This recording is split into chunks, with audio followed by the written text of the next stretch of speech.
ஆஃபீஸில் husband work பண்ணா எனக்கு எதுக்குங்க டாஸ்க் கொடுக்குறீங்க, இன்னைக்கு கிறிஸ்மஸ் ஸ்பெஷலாக ஏதாவது ஸ்வீட் பண்ணி எடுத்துகிட்டு வரணும் அப்படின்னு சொல்லியிருந்தாங்க போல.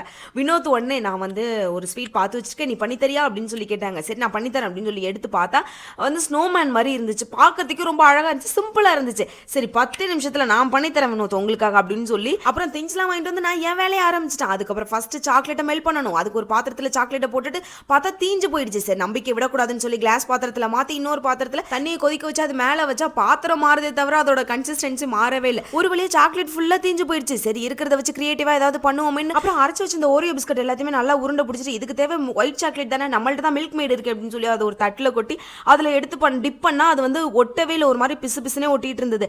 அதுக்கப்புறம் நான் டெக்கரேஷன் பண்ணும்போது வினோத் வேற இது சூனியக்கார பொம்மை மாதிரி இல்ல இது ஸ்னோமேன் மாதிரி நாங்க செஞ்சோம், ஆனா இது சோர்ந்து போன மேன் மாதிரி ஆயிடுச்சு அப்படின்னு சொல்லி சமாளிங்க அப்படின்னு சொல்லி டிஃபன் பாக்ஸ்ல வைக்கலான்னு பார்த்தா பிளேட்ல இருந்து அதை எடுக்கவே முடியல. அதான் பெரிய ட்விஸ்ட் ஆயிடுச்சு இன்னைக்கு. ஆனா டேஸ்ட் நல்லா தான் இருந்தது.